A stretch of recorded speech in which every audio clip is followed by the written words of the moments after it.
Welcome to the Recruitment Roundtable in Long-Term Care, where our team of savvy recruiters from an executive search firm spills the beans on the ins and outs of hiring in long-term care. Join us for candid conversations, industry insights, and a touch of humor as we explore the fascinating world of long-term care recruitment. Get ready for real talk, practical advice, and a few laughs along the way. We are three recruiters from Full Spectrum Search Group, an executive search firm highly niched in the long-term care recruiting space.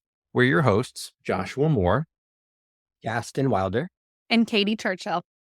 So nestle in, pour a drink of your choice, and buckle up for the ride of the Recruitment Roundtable in long-term care. And as always, if we call, you should probably answer. Welcome to another episode of the Recruiting Roundtable. I am Josh Moore. And I'm Gaston Wilder. And I'm Katie Churchill. So today we are going to talk through the recruiting process. So whether you are a client that we would be hired to do a search for, or whether you are a candidate that we would be reaching out to about an opportunity, we want to let you kind of see behind the, what's the thing, the Wizard of the Oz, where it's like, don't behind the curtain. We want you to see behind the curtain. We want to show you guys what the process looks like, what to expect, what to watch out for. How do you know you're working with somebody that's going to be a solid recruiting firm and somebody that's got your back? So as far as what that looks like, just so we can all be on the same page, 30,000 foot view, a company reaches out to us in long-term care, whether that's assisted living, skilled nursing, home health and hospice, and they've got a search. They're looking for a director of nursing for a skilled nursing facility, a health and wellness director for assisted living, or a director of patient care services for home health and hospice. And let's just say that it's in the Bay Area of California, a really difficult area to recruit for, area we work in really consistently. And we are given one of these searches from the client, and they'll say, hey, this is what we're looking for. On the client side, just so you know, as your recruiters, it is helpful for us to be equipped with as much information as possible. I still have clients that will send me an email to say, hey, we have a DPCS need in Milpitas for home health. This is the census. This is the pay range. Get going. And it's like, you've had a really hard time getting this role filled. And so it's going to be a difficult time for whoever's taking the search on. And the way that we can combat that difficulty or those obstacles is with information. So getting on the phone, even though I know for a lot of our clients, it's like, hey, we're really busy. Also, what am I paying you for? It's like, isn't this what you do? Just go do it. The information that we have to be able to go out, to be able to recruit passive candidates is the difference between getting somebody who's on the fence and getting somebody who's willing to interview. So if I can tell them, yes, the position has, is been open for 6 months and, they're having issues because of X, Y, and Z, but I can tell you about the stability of the other current staff there, that's support staff. I can tell you about the vision of the company and where they see this role going and the potential for it in the next 6 months, or where they see this facility or this agency going and what that potential and vision looks like, what the growth is, what the benefits package looks like, all the little things. Are you guys in survey window? And, what would that look like? What are you willing to be able to help and support to be able to make sure that we're bringing somebody on that's going to be effective in the role and they know what they're getting into? All the things are helpful for us to be able to know. Well, and I think even too, who is this person going to work for and what is their personality like? How are they as a leader? Yeah, exactly. And I mean, a lot of offices that we're recruiting for, they need someone that has a specific kind of vibe, those are all, scenarios that we regularly see. And also in markets that are really heavily recruited, like the Bay Area.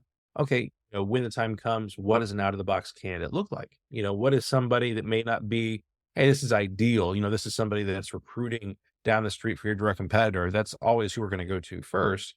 But okay, what's an out of the box candidate look like that may potentially still be a valid candidate that you would want to speak with? Somebody that's got management experience in another area of long-term care and has experience in the arena that we're recruiting for. So someone that's a director of nursing in a skilled nursing facility that's previously done case management in home health may potentially be able to interview for a, DPCS role in home health.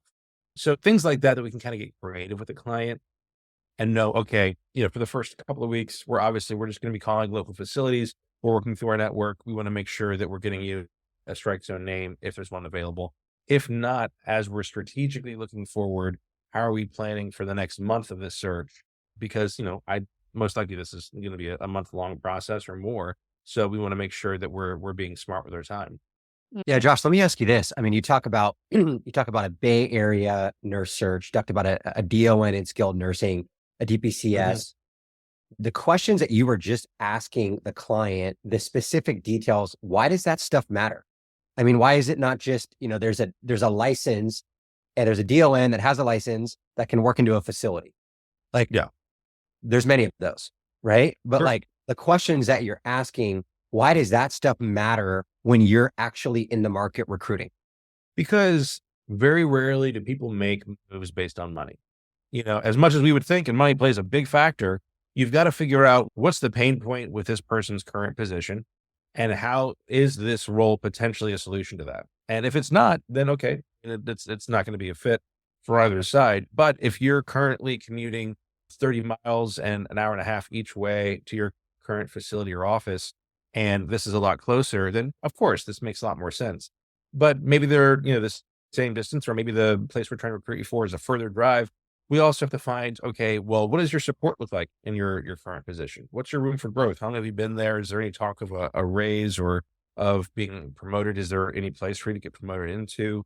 Being able to figure out, okay, what's not working in your current position? And is this something that would potentially be a solution to that? So all those questions are how we have the ammunition to answer that. Because usually for a passive candidate, we don't get a second phone call. It's not, okay, well, no, I'm not interested, but call me back tomorrow when you have answers to those questions. They're busy people. It's just, no, I'm not interested. Thanks so much. Lose my number. Like a lot of times we're calling people at their jobs, so getting them back on the phone again, it's hard. Yeah. I think a lot of it too relates to even how our clients and their communities or locations or facilities, how they're competitive with their competitors. They're having to sell against their competitors. And how are they doing that? It's because they're getting to know their competitors and what their competitors are selling. And so if we have the advantage of knowing how to sell against the competition in the market for this candidate, we can speak to that for the client of, well, yeah, there is a career ladder, or it's closer to home, or whatever the other competitive advantages might be. But it definitely gives us the leg up at least. And even for communities, they're doing the exact same thing for move-ins, census, all of the above. Yeah, that makes sense. So then one thing, Josh, you were talking about going back to just the recruiting process as a whole and what happens behind the scenes. You had talked about money. Money can't be the only motivator, right? Yeah. It can be a motivator and it can play a factor, but it definitely can't be the only motivator. However, as the three of us know, when you're on the phone with candidates, what's the main thing they want to talk about? Is typically they want to talk about money. They want to talk about money. What's the salary? What's it paying? What's the salary? And I think one thing that certain operators do well versus others is certain operators will just come out and they'll talk about what they're paying candidates. And that causes a sticky situation when you're recruiting in the market, possibly on their behalf or even against them based on just putting salary numbers out there. Because I think all three of us know, and we can talk about it in all three different verticals, is salaries. It's a very wide spectrum in terms of salaries. And and a lot of it depends on the operator. It depends on timing. It depends on the person's experience. It depends on what's going on at that building or inside that organization. So saying salary numbers seems like it makes sense on the front end, but actually at the end of the day, it really hurts you on the back end from an operator's perspective when you're talking to candidates in the market. Because going back to the Bay Area, DPCS, Bay Area, skilled nursing DON, and even health and wellness director, I mean, there may be one facility that's paying a DON in the Bay, that's a SNF DON, $130,000 in a base salary. And then next door, a very similar facility is paying a DON $190,000 for a very similar setup. It all just depends on experience, interview, the needs of that facility, bonus plan, total comp. It's just such a wide spectrum that we do our best to coach our clients to not talk about salary. Yeah. Yeah. And even bonus plan too. If you're going to talk about bonus plan of I have 20% annual base salary. Okay, well, what are my goals to get there? How realistic is that going to be? Yeah. Is this a position that's traditionally made their bonus, and what's that bonus look like?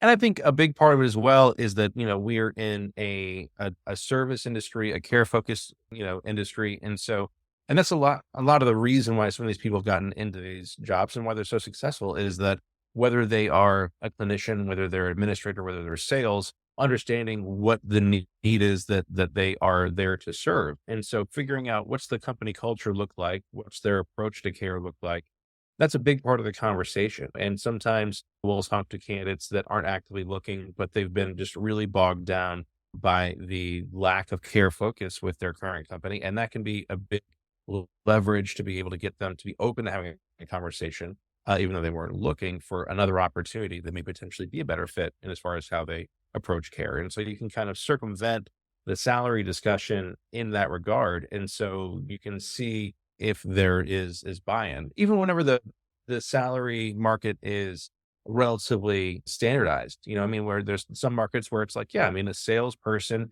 is going to be making somewhere in this range within 15 grand. Rarely is somebody going to be at the very bottom end of that range and making the jump 15 or 20 grand higher. Usually you're talking about increase of, $3,000, $5,000, $7,000, maybe $10,000, which isn't going to change anybody's life.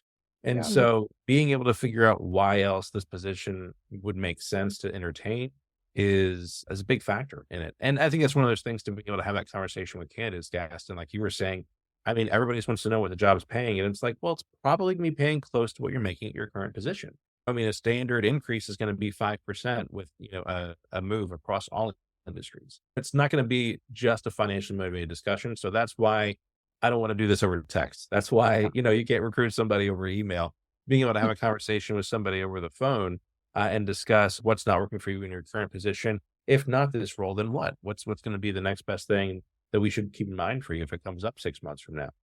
Yeah. So it's so interesting. You're talking about candidates that you're reaching out to that, I mean, effectively won't give you the time of day to get on the phone and have the conversation, but want to know everything over text and email. And that makes it very, I guess, impossible to recruit. And I think a lot of the times that really takes candidates out of the running from our perspective. When we're trying to recruit passive candidates, if we can't get them on the phone, then we can't really dig into a lot of the pain points, the motivators like you're talking about to effectively recruit the right individual for our clients. But something you were talking about, going back to just the recruiting process as a whole, recruiting passive candidates, getting on the phone with them, going through different pain points, figuring out who makes sense based on some of those pain points to send to your client. Let me ask you this. If you've got 3 or 4 candidates, all look really good on paper, all interested in the job, are you typically sending all 3 of those candidates to your client, even if some of those pain points don't match up to what the client offers or what can be fixed on the candidate's end? And what do you do in that scenario? I mean, I try to be as transparent as possible so that everybody knows what they're getting into. So on the candidate side, after we're talking and they kind of start getting a little bit more enticed and excited about the opportunity, sometimes they'll talk themselves into it and, may say something about like, well, yeah, I mean, I've had a really difficult time because here they really push KPIs so much. And it's, it's not something I've had in my previous jobs. So be like, well, the cloud would be moving over towards, I know they do put a big emphasis on KPIs. That's what your bonus structure is based on. And it's definitely something that's part of the conversation. They may come back and be like, oh, well, yeah, I mean, I know to some degree it's going to be, part of any job, but, and they can kind of start just talking themselves into it. And so that's something to kind of make a mental note of as a recruiter to say, okay, after the first interview, did you guys discuss KPIs? What did that look like? On the client debrief. Okay, so what did this look like? What are you guys thinking about for this candidate? Did you discuss your KPI expectation? Is that anything you guys went over as far as they know what they're going to be held accountable to and what level of focus there is on that? If there's somebody that gives a red flag that I can say more as I would say out of the box candidate, where I would say, hey, this is somebody that I want to make you guys aware of. They make sense because of this experience and because of this. This is my only concern and something that we would probably want to address in an interview if you are going to interview them. I mean, so if it's somebody that's just outright where it's like, okay, yeah, that's just not going to work, whether it's going to be the pay range or like the approach or kind of, there's some things where I'm like, yeah, like, that, and then Katie, I'm sure you see this a lot in assisted living. There's some ALF companies that come to mind where I'm like, okay, yeah, like that salesperson's not going to work for that operator. Like that's not going to happen, and so it's something I think to be mindful of as you're kind of having the conversation on both sides. But at the same time, at the end of the day, people have to make their own decisions. But I'll usually make them aware of it. I mean, for the client, if we found somebody we feel like is a fit as far as their experience and their desire and interest to interview, I'll usually, still say, hey, he impressed this person, but I'll just let them know, this is something to be aware of and something we want to talk about. Yeah. Well, and even going back to the whole salary thing too, Gaston, like we will submit candidates that maybe are above the client's budgeted salary range. And, because they've said, yes, I would like to see people that are above our budgeted range. And I'm very transparent. They will only make a move for this amount. So if you're not feeling like you're going to do that, then do not waste their time or your time. So I think transparency is key, completely key, because even those red flags, we don't want to replace them in 90 days from now, 60 days from now. Yeah. So if we're feeling like, hey, client, this is a big red flag to us, and we really think you need to dive into this on the next interview, and we equally will dive into them about this one red flag, but this could potentially not be a good match. This is just kind of that warm body syndrome, which can get very dangerous. Yeah. What I would say in recruiting, it's one of the hardest things to do, just from our perspective as recruiters. I mean, we're in this to solve problems, right? We're in this to make sure that our clients have the right individuals and the right seats to take care of the elderly population. But we're also in this because it's how we feed our families, right? And we enjoy doing it. And at the end of the day, if you have a candidate who looks really good, unfortunately, the pain points aren't solved at this new operator. It's one of the hardest things to do to not submit that individual or not put them in front of your client. Because at the end of the day, like you said, Katie, you don't want to have to replace them in 90 days, but also it's expensive when one of your operators hires a candidate and they don't work out and you have to go through the process again. I'm not talking about recruiting fees. I'm just talking about the cost that's incurred in just in terms of hiring and onboarding and training and getting going. So what I would say is it's really key to make sure that if you are, let's say, working with search firms, that they're making sure that they have your best interest versus theirs, right? It's really easy to do the warm body syndrome. There's a license, you can sell the candidate, but at the end of the day, if it's not the right fit, you got to pull that candidate back. And I think that's something that a lot of people don't do. Yeah. Agree. For sure. And I think that's one of the things, educating our clients and candidates we work with about the value that we add in the process as far as being able to have that perspective. A lot of times we'll work with clients that really want to run the ball through the whole interview process. And I understand that. I mean, you've got very competent people through talent acquisition and HR and they do this on a regular basis. But we're able to have a conversation with the candidate. The clients just are not. They're not going to be as transparent with them as they're going to be with us. And so being able to debrief with them after each interview before scheduling following steps, being able to talk through what the concerns are, and being able to discuss with the clients, hey, these are concerns that I think maybe we would want to address. Not anything that we're going to obviously divulge anything from confidence from the candidate side, but we're able to add a little bit of transparency and a little bit kind of muddled of a process where there's not always a whole lot of clarity. And the same on the client side, being able to discuss with them, hey, like we're seeing this through the process. They've got some concerns around something that, somebody had said in their second interview. That's something you guys are going to address in the third interview, because that's really going to be, I think, a stumbling block to us getting a verbal acceptance, because they're not going to necessarily say, oh, hey, you said that. What does that mean? Because I'm concerned my last job, they said that, and that meant this. Is that what you guys mean? And so I know that's not what they mean. I've worked with this client for 5 years. I've placed 24 people with them. I know that's not what that means, but the candidate doesn't. And so being able to have that level of perspective on both the candidate side and the client side is really a huge part of where our value comes in, because everybody's had experiences with candidates that'll go dark through the interview process and be like, oh, I don't know why this person stopped answering our phone calls, that we were really excited about them. Well, I mean, there's probably something that transpired that you were unaware of that they, didn't feel like they could talk to you about, but made them just say, oh, okay, you know what, I'm out. And so being able to be the person that is a fly on the wall on both, conversations and both sides of the process allows us to kind of help circumvent and make sure they're keeping people engaged. You talked about interview debrief. You talked about interview prep, going from start to finish, kind of courting the candidate through the process. How often are we on calls with candidates before interviews, after interviews? Is that just a one-time thing? What is that process like? It's constant, right? Yeah. I mean, for me, before interview, after interview, texting even later that day, like whatever it might be. I feel like they're part of my life. I want to make sure it obviously makes sense for them just as much as it makes sense for the client. And if we need to pull the plug either way, we absolutely should, because it's more about matchmaking than it is filling the position. Yeah, for sure. Yeah, that's a big part of what I discuss with candidates that are passive, where I'm like, really, we're glorified matchmakers. That's all we're looking to set up an initial conversation for you to be able to hear, directly from them what this opportunity looks like and if it's potentially a fit. I can see how it lines up, and I think it would make sense. I think it'll be worth your time to be able to have that conversation, and you'll either leave, excited about this new opportunity or that much more confident that you're in the right role right now. So, what do you have to lose by, taking 30 minutes to be able to have that conversation? Yeah. I like that term, matchmaker. I think what we should do is we should create an app, and operators can sit there and just swipe right on candidates. Oh, like Tinder for candidates? I mean, it seems like that's how easy it is, right? That's recruiting. One swipe, and then you're going to find your perfect match. Exactly. Oh, exactly. Okay, well, you heard it here, folks. Gaston is going to start a app for matchmaking. I think that's actually a really good idea. So we, it's not. Copyright it.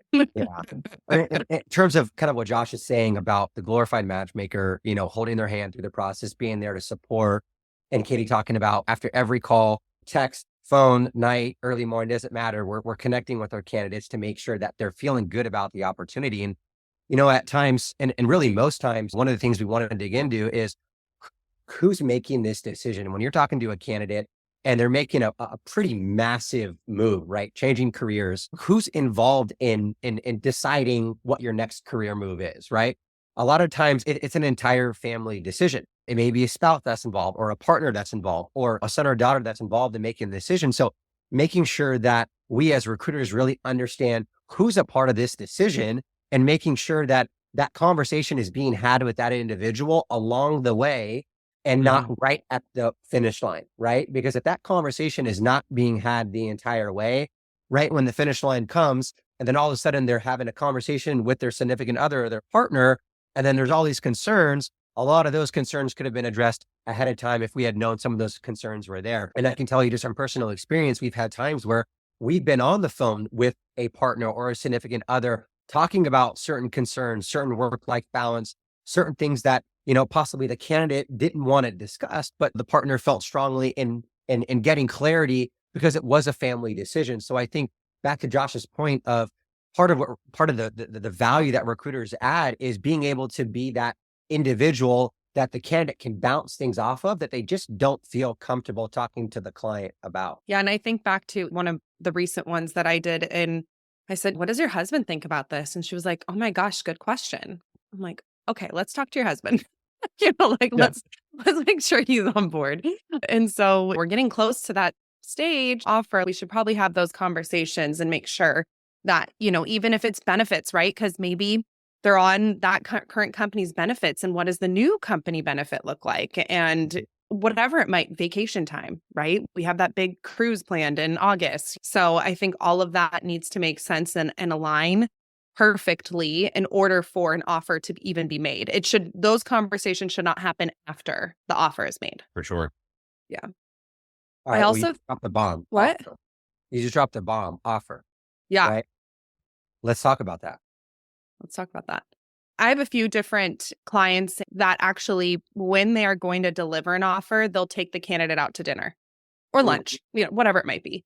And they'll do the formal offer there with most of the decision makers from the company that are involved, and kind of do the whole red carpet thing. And they'll deliver the offer. They'll cheers. They're all excited. The verbal is accepted. I get a text, hey, send the offer letter, and boom, that's emailed out to the candidate right away. And I think that's also makes it special and unique, especially for that candidate that maybe wasn't expecting the offer, but is kind of having that red carpet experience of such a warm and welcoming environment. Because if you think about it, when you are leaving your job that maybe you've been at for 5, 10, 15 years, that's a scary feeling. To go from what you're very comfortable with to something that is very different. You don't know these people, but you knew everybody else at your old company. And so it's a very emotional process too. So you need to make sure that as a client or as an operator, that for your candidate, they are feeling very comfortable. I also think too, during the interview process, breaking bread.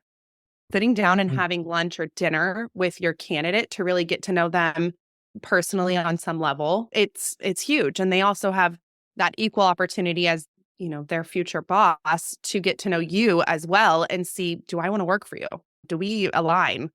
Yeah. Because that is huge. It's interesting how, assisted living is really a hospitality focus. And so it makes sense that being able to have something that's in a warm, hospitable environment would really make sense.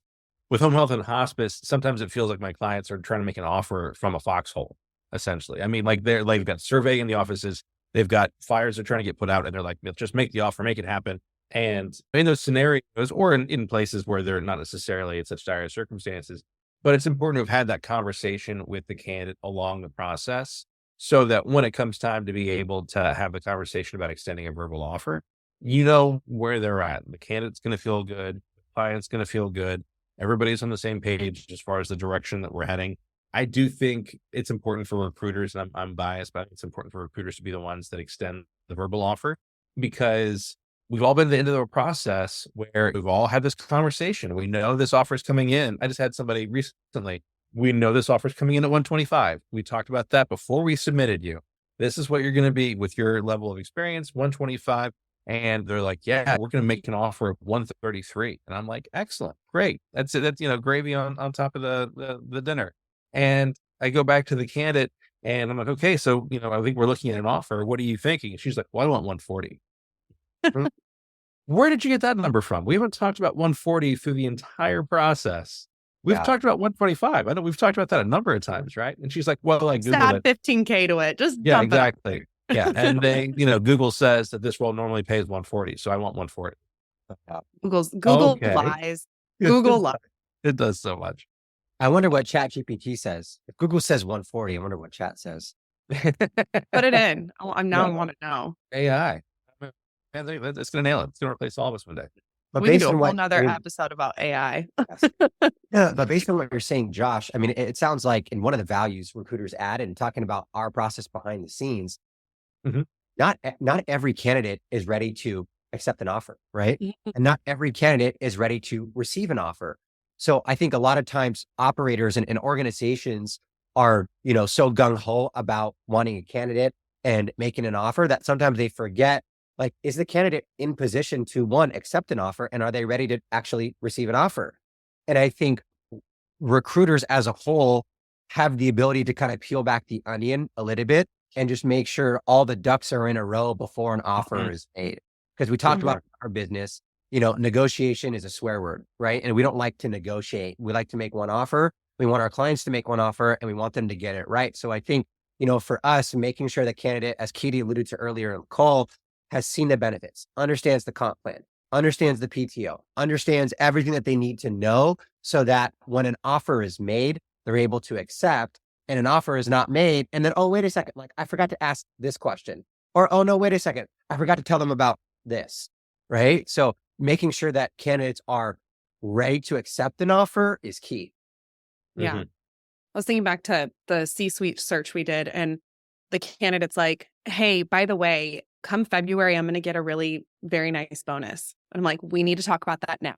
And so it's even having that, especially end of the year candidates that we're putting into play. Like, Josh, I think we talked about it last fall of, are there any vacations coming up for your candidates? Let's make sure we know it all. Summer, especially, right? Everybody's going on trips and stuff in the summer. So it's knowing and understanding everything of, can the candidate even accept an offer right now and feels comfortable, safe, and happy about an acceptance of an offer?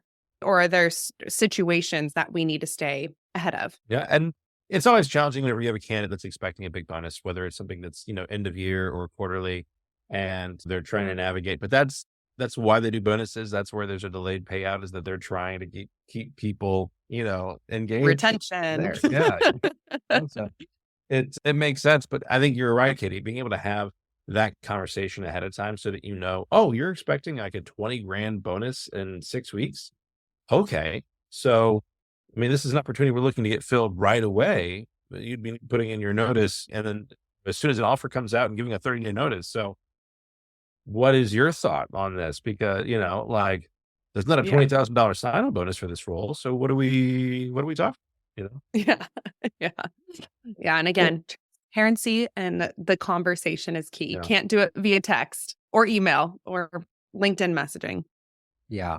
So then, as we're on the topic of offer, if I'm an operator and I'm trying to understand behind the scenes, what do search firms do? What do recruiters do? I'm an operator. I make the offer. Candidate accepts. Recruiter's done, right? No way. No way. What happens next? I love the tee up. Resignation. First of all, making sure that they are ready and prepared to resign from their position that they've probably been at for a long time. And what does that resignation look like? I think that that's probably the hardest part. And that's where you see a lot of candidates then get a counteroffer from their current employer. And for us, at least as the recruiters, we're having those conversations with them constantly about this is why you wanted this new role. This is what you're excited about. And how are you feeling about resigning? And it's just keeping it all very top of mind for the candidate that, we understand it of resigning, especially if you're not leaving because you hate your boss, right? You're leaving maybe for it's closer to home, but you really liked your other employer. There's other reasons that come into play for why they're even resigning. And then also even through let's say it was a 30-day notice that they gave. Through those 30 days, how are you still keeping that candidate engaged and excited about starting their new job? It's not just a we're done kind of deal. It is actually until, years to come. I still talk to candidates from 3 years ago. For sure. And then you get a residual check from the client to be like, hey, 3 years. And then, that's some retention right there. Yeah, right. I think you're hitting the nail on the head though. Being able to have the relationship with the candidate to talk them through the process. And some people have regular changes in their jobs every 2 to 5 years. They're making a change and they're more familiar with the resignation process. Some people, it's been 5 or 7 years since they put a resignation in. And being able to have them prepared to say, okay, you're putting in resignation. How are you going to do it? What day of the week are you going to do it on? What are you expecting them to do? And so they understand there's a few different ways this can play out. There could be just the professional, I accept with a counteroffer right there. There could be a counteroffer coming within a week. In this climate, we expect counteroffers to be pretty common. Some companies can't afford a counteroffer. They can't afford to match where you're at. And then that's when an emotional plea comes out. And that's whenever, hey, I thought we were family. They're tugging at your heartstrings. I thought we were in this together. We can't do this without you. And I tell candidates not to say that that is invalid, that that's not a real sentiment. But at the same time, at the end of the day, you have to do what's right for you and your family. And so I think that's why it's important for us as recruiters to have that conversation with the candidate through the process to make sure that they're confident. Yeah, this is the right decision. This is the right decision. So that we can reflect that back to them whenever the difficult conversations come up, Yeah, the emotional plea. And look, at the end of the day, they could get a short-term solution in there to support your role. And I think one of the things that's the toughest thing for a lot of candidates who are very invested in their organization, both physically and emotionally and even economically, it's the hardest thing for them to understand and deal with is that at the end of the day, they're replaceable. And I think a lot of times, a lot of candidates struggle with that coming to realization that like they are replaceable. But as Josh is mentioning, like you will be replaced. And that's very tough for a lot of candidates to understand. So especially towards the end of the process, like Josh is saying, doing our best to making sure that like they understand there's going to be an emotional side to it, but you got to do what's best from your family and the show will go on. Like, I promise you, the show will go on that side. I was even thinking about when I was regional sales and we would have somebody resign because they were going to a competitor. Bye. Like you're gone that day you resign. Like you're not going to work through your 30-day notice. Like no way. And then we just deploy, I'm competitive. But then even then we deploy, a sales specialist or, I'd go sit in the seat and do the sales until we hired somebody. And we see that more in the sales role than anything. And like you said, Josh, like a lot of those roles have kind of like a time frame on them. Like I feel like sales directors, it's like 18 months to 2.5 years, and they kind of are ready for the next one, the next company. Am I replaceable? Probably. We're all replaceable. Everyone's replaceable. I mean, AI, man, it's gonna replace all of us. No way. There's no way AI could ever do what we do every single day, calling and recruiting. I agree and I disagree. You think it'll get smart enough to figure it out? You never know. I mean, we're about to put someone on Mars. So, I mean, if we can put someone on Mars, I think we could, we Are can. you Matt so Damon? excited? What's up? I am very excited. But one thing I did want to do is I want to go back to, and maybe we can do this on a different episode. I do want to talk about the red carpet concept that Katie was talking about. So in terms of the red carpet, in terms of operators, Katie had mentioned earlier that one of her clients takes their candidates out to dinner and tries to actually close them at dinner. Question for really the three of us on this podcast is, are we seeing a transition in the red carpet, I guess, atmosphere per position? Meaning, if we're recruiting a COO, is the red carpet experience different than, let's say, recruiting a sales director? And it's not that one position is more significant than the other, but in terms of the courting and red carpet process, does that vary based on position? And what are we seeing some best practices? I think it does vary on position, but I don't think that it should.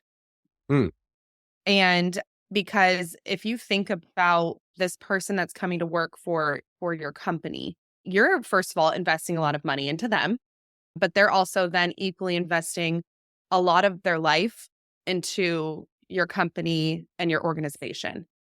We spend more time with our coworkers than we do our own family. Like, I mean, when you really think about it, the three of us talk all the time.